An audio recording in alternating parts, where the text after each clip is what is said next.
So this is Scott from Sandyleaf Farm. Scott, congratulations on being shortlisted as a finalist in the Innovative Small Business of the Year Awards. You feeling happy? Yeah, feeling great. It's been amazing. So tell me about your business and where you guys are based. We are Sandyleaf Farm and we're based in Banbury in Oxfordshire, and we make food, drink and craft kits. And you've got a couple of them with you now. Talk us through those ones. Yeah, so these are two kits that we've just redesigned for this year. We have the Ultimate Gin Makers Kit, which turns 10 bottles of vodka into gin and includes all the spices, botanicals and equipment you need to just add the vodka.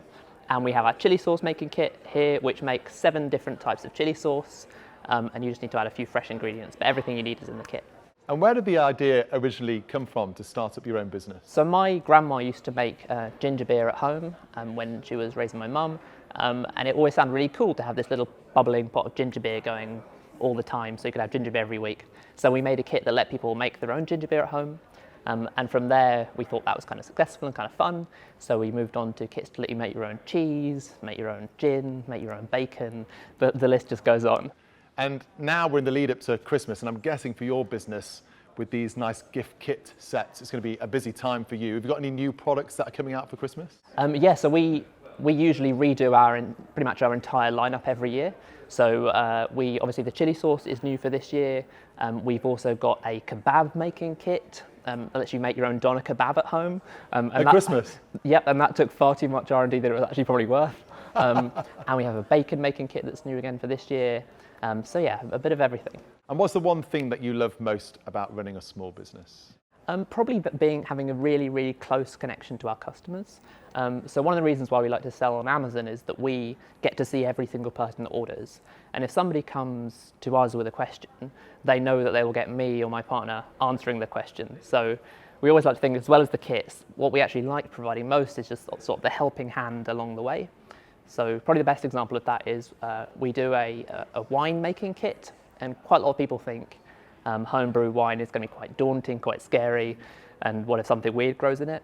But we're there to help people every step of the way, and like a couple of times a week we get photos of people sending in photos saying, "What's this in my wine?" And we say, "No, that's fine, that's how it's meant to be." And if you could rewind those 5 years and look to your younger self, what advice would you give to yourself? I'd probably tell him not to get so stressed out about stuff. If a customer doesn't get their order on time, it's mostly fine. People are genuinely nice. I think just generally don't stress out about the business too much. There's always another day, there's always another Christmas. That's probably advice I think I needed. And what advice would you give to other people who are thinking about starting a business online? Probably just focus on the product. Things like branding is important, and things like marketing, but ultimately nothing is more important than the product you're selling, especially on Amazon. Customers on Amazon are really, really good at letting you know if they don't like something. So you need to make sure that you're selling a good product at a good price point, and then from there on, if you're on Amazon at least, it will basically sell itself. And is there one thing that you want people to know about your business? What would it be? Just that we really care about people's success with the products. So lots of companies who make similar things to ours sell them as gifts and they're kind of novelty, but that's nothing we ever want. We want them to be genuinely fun experiences for people and to be also kind of educational as well. So we just need everyone to know that if something in their kit doesn't work, or if their cheese making doesn't work, we will send them basically unlimited amounts of free ingredients until it does work. So that's our policy of making sure the kits work every time. And when it comes to the future, what exciting things have you guys got planned? Have you got any new products coming out? So we're trying to maybe for next year focus on a more healthy angle, so look at some vegan kits maybe, but also because we're a very small company, we can come up with ideas and bring them to market really quickly. So sometimes there's not a huge amount of foresight involved. It's just what we think is really cool and what we sort of might find a really, really great recipe and way of making a kit for. How did you come up with the ideas then for the kits? It's usually just a bit of brainstorming. Like for our glowing gin kit, Gabriel, who's the co-founder of the business, just said to me one day, "Wouldn't it be cool if gin glowed?" And I said, "Yes, that would be cool." So we just then spent about maybe 1 or 2 months after that researching how we could make a gin glow while still containing only natural ingredients and making sure that it have a long shelf life. And eventually we got there about a couple of months later. And when did you start selling on Amazon? It was about in 2017 that we properly started selling on Amazon. And what impact did it have on the business selling via Amazon? So Amazon, and particularly fulfillment by Amazon, has just allowed us to sell to so many more people than we could have otherwise if it was just ourselves. So we get to concentrate on the fun bits like developing new gin kits or trying to make chili sauce, and not on logistics and shipping and refunds and returns. So I think that the logistics that Amazon gives us has really allowed us to grow.